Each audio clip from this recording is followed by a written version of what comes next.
সকলকে শুভ সন্ধ্যা এবং শুভ সন্ধ্যা ডক্টর নায়েক।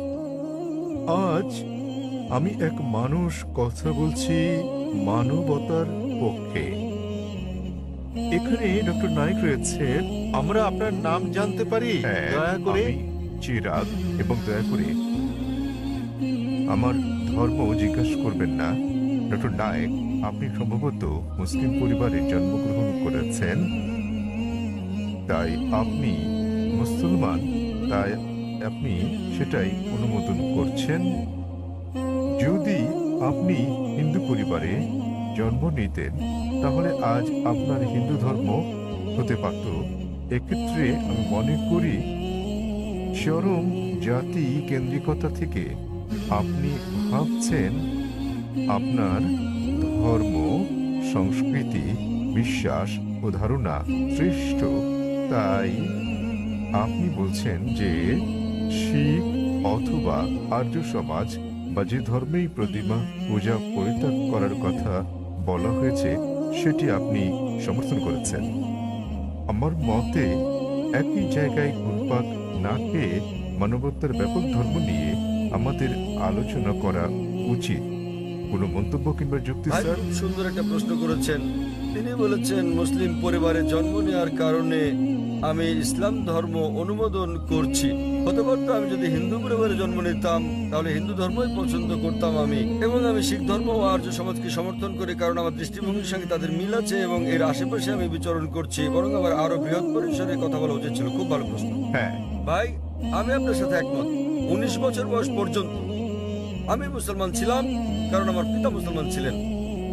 বয়স 19 বছর হওয়ার পর আমি তুলনামূলক ধর্ম অধ্যয়ন করা শুরু করলাম। এখন আমি ব্যক্তিগত পছন্দে মুসলমান। আর বিশ্বাস করেন, যদি আপনি ইসলামের চেয়ে ভালো কোনো ধর্ম আমাকে দেখাতে পারেন তাহলে আজই আমি সেই ধর্ম গ্রহণ করতে প্রস্তুত আছি। আজই। স্যার, আমি মানবতার ধর্মের কথা বলছি। ভাই আমি বলবো জি জি আমি বলছি, যদি কেউ ইসলামের চেয়ে ভালো কোনো ধর্ম তা যুক্তি দিয়ে, বৈজ্ঞানিক তথ্য দিয়ে প্রমাণ করতে পারেন তাহলে আমি গ্রহণ করতে প্রস্তুত আছি। আপনি বলছেন মানবতার কথা। কে মানবতার নামে গ্রন্থ রচনা করেছেন? মহাত্মা গান্ধী। কে লিখেছেন? আপনি জানেন একজন মুসলমান ভালো মুসলমান হতে পারবেন না যদি তিনি ভালো মানুষ না হন। সে কথা সব ধর্মেই বলে, সব ভাই ধর্মে আমাকে বলে। শেষ করতে দেন। জি স্যার, আপনি এখানে আমার জবাব শোনার জন্য এসেছেন নাকি আপনার মত জানাতে এসেছেন? আমি একটি সুস্থ আলোচনা চাই এবং যৌতুক ভাই, সিদ্ধান্তে পৌঁছাতে চাই। এটা কোনো বিতর্ক প্রতিযোগিতা নয়। হ্যাঁ, একেবারে না। তাহলে আমি আমার কখনো উত্তর বলিনি। শুনুন, উত্তর শোনার পর আপনি মন্তব্য করতে পারেন। ঠিক আছে। আমাকে শেষ করতে দিন। আপনি কথা যোগ করছেন, তার মানে আমার উত্তর আপনি শুনছেন। চালিয়ে যান। শুনুন মনোযোগ দিয়ে। জি, আপনার মনের মধ্যে মহাভারতের কাহিনী চলছে, কি করে শুনবেন? দয়া করে যখন চালিয়ে যান। আপনি আপনার প্রশ্নের সময় কি আমি আপনাকে বাধা দিয়েছিলাম? দয়া করে চালিয়ে যান। আমি কি বাধা দিয়েছি? আপনি বাধা দেননি। দয়া করে চালিয়ে যান। সবকিছু লেখা আছে, প্রশ্ন করতে আসছেন। আমি কিভাবে? আমি বলেছি। আমি জবাব দিচ্ছি, শুনুন। হ্যাঁ, তাতে এটা কি? আমার জবাব। তাহলে কেন আপনি মন্তব্য করছেন? দয়া করে বলুন স্যার, দয়া করে বোঝার চেষ্টা করুন। আমাকে আপনার উত্তর বলুন। আমার উত্তর শুনলে আপনি বুঝতে পারবেন, অন্যথায় লাখ লাখ মানুষ বুঝলেও আপনি একই প্রশ্নই করে যাবেন। আমি একজন চিকিৎসক। এক ব্যক্তি একা দুটো বিষয়ের প্রতি মনোযোগ দিতে পারে না। উত্তর শুনুন, উত্তর দেওয়া হলে আর সমস্যা থাকবে না। তাহলে আপনাকে বুঝতে হবে আপনি মানবতার কথা বলছেন। আপনি প্রথমেই বলেছেন আমার ধর্ম জানতে চাইবেন না, পরে আপনি বলছেন আমি মানবতার পক্ষে। সর্বপ্রথম আপনি আপনার দৃষ্টিভঙ্গি শনাক্ত করতে লজ্জিত, তারপর আপনি মানবতার কথা বলছেন। আমি আপনার কাছে জানতে চাই, মানবতা নামের বইটি কে লিখেছেন? এরকম কোনো বই আছে কি? মানবতার কোনো দিক নির্দেশনা আছে? আমি আপনাকে বলছি, ভালো মানুষ না হয়ে একজন মুসলমান ভালো মুসলমান হতেই পারে না। সব ধর্ম বলে না। আমি বলার জন্য দুঃখিত যে আপনি অন্যান্য ধর্মগ্রন্থ অধ্যয়ন করেননি। আমি আপনাকে বলতে পারি, আমি উদ্ধৃতি দিতে পারি বেদ থেকে, অন্য হিন্দু ধর্মগ্রন্থ থেকে, বাইবেল থেকে উদ্ধৃতি দিতে পারি যেগুলো মানবতার বিরুদ্ধে যায়। আমি অন্য ধর্মের সমালোচনা করতে আসিনি। যদি আপনি কোনো ধর্ম অধ্যয়ন করে না থাকেন তাহলে দয়া করে এমন কিছু বলবেন না যে ব্যাপারে আপনার জ্ঞান নেই।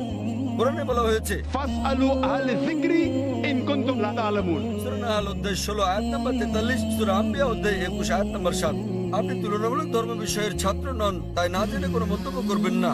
আমি বাইবেল থেকে উদ্ধৃতি দিতে পারি যা মানবতার বিরুদ্ধে। আমি আপনাকে চ্যালেঞ্জ করছি, কোরআন থেকে এমন একটা আয়াত বের করেন, নবী মুহাম্মদ সাল্লাল্লাহু আলাইহি সাল্লামের এমন কোন বাণী বের করেন যা মানবতার বিরুদ্ধে যায়। সুতরাং এমন কথা বলবেন না সব ধর্মে বলা হয়েছে। দুঃখিত, আপনার জানাশোনা বড়ই দুর্বল। আমি আপনাকে যা বলার চেষ্টা করছি, মানবতা মানে ঠিক আছে, আপনি কেবল স্ট্যান্ডার্ড 2-3 তে আছেন। আর আমি যা বলছি তা কেবল স্কুল পাস নয়, কেবল স্নাতক পাস নয়, বুঝতে হবে স্নাতকোত্তর পাস হতে হবে আপনাকে। ইসলাম মানে উচ্চ পর্যায়ে, কেবল মানবতার কোনো পর্যায় নেই। ভালো মানুষ না হলে কোনো মুসলমান ভালো মুসলমান হতে পারবে না। আমি আপনাকে চ্যালেঞ্জ করছি, ইসলামের এমন একটা দিক আপনি বলতে পারেন যা মানবতার বিরুদ্ধে যায়।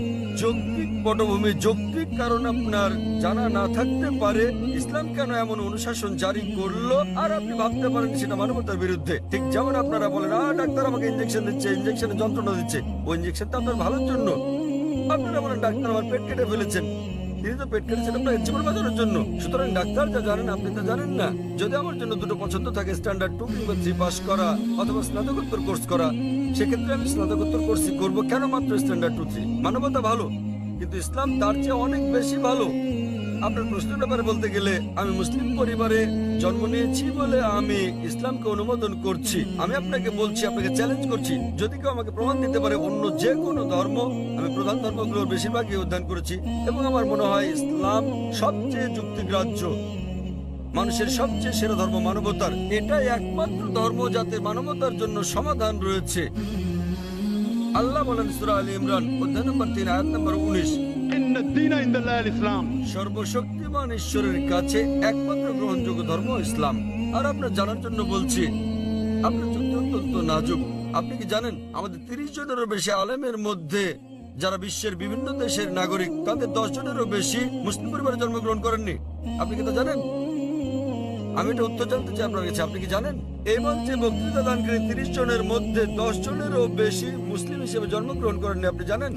হ্যাঁ, আমি হতে পারি আমি আপনাকে বলছি। জিজ্ঞেস করছি, আপনি কি তা জানেন? না, আমি হ্যাঁ তা অথবা জানি না না। বলেন। তাহলে আপনার পুরো যুক্তি তো অসার। বিশ্বের বিভিন্ন দেশের 30 জন বক্তার মধ্যে 10 জনের বেশি আমেরিকান, 4-5 জন কানাডার, কয়েকজন ইউকের, মালয়েশিয়ার আছেন, সৌদি আরবের, সংযুক্ত আরব আমিরাতের, সোমালিয়ার এবং সুদানের বক্তা রয়েছেন, এবং এদের মধ্যে 10 জনেরও বেশি জন্ম অমুসলিম পরিবারে। তারা বেড়ে ওঠার পর কেউ কিশোর বয়সে গ্রহণ করেছেন ইসলাম, কেউ 20-এর কোঠায় গ্রহণ করেছেন ইসলাম, কেউ বা 30-এর কোঠায় গ্রহণ করেছেন। আর আল্লাহ তাদের হেদায়েত দান করেন, তারা নিজেদের পছন্দে মুসলিম হয়েছেন। সুতরাং আপনার যুক্তি, মুসলিম পরিবারে জন্মগ্রহণের কারণে আমি ইসলাম পছন্দ করি, এসব লোক জন্মগ্রহণ করেননি মুসলিম পরিবারে, তারা খ্রিস্টান পরিবারে জন্মেছেন, তারা অমুসলিম পরিবারে জন্ম নিয়েছেন, তারা ইসলাম পছন্দ করেছেন। কেন? কারণ তারা অধ্যয়ন করেছেন, তারা অন্যান্য ধর্ম অধ্যয়ন করেছেন এবং বুঝতে পেরেছেন ইসলাম জীবনের শ্রেষ্ঠ পন্থা। আমি আপনাকে অনুরোধ করছি, আপনি মানবতা সম্পর্কে পড়েন, ইসলাম সম্পর্কে জানেন এবং বের করতে চেষ্টা করেন ইসলামের কোন বিষয়টা মানবতার বিরুদ্ধে যায়। তাহলে আপনি জানতে পারবেন সবচেয়ে ভালো ধর্ম। আমি আপনার ধর্ম সম্পর্কে জিজ্ঞেস করছি না, আমি আপনাকে সর্বোত্তম ধর্মটা গ্রহণ করতে বলছি। এবং জীবনের সর্বোত্তম পথ, মানবতার একমাত্র সমাধান হচ্ছে ইসলাম। ধন্যবাদ।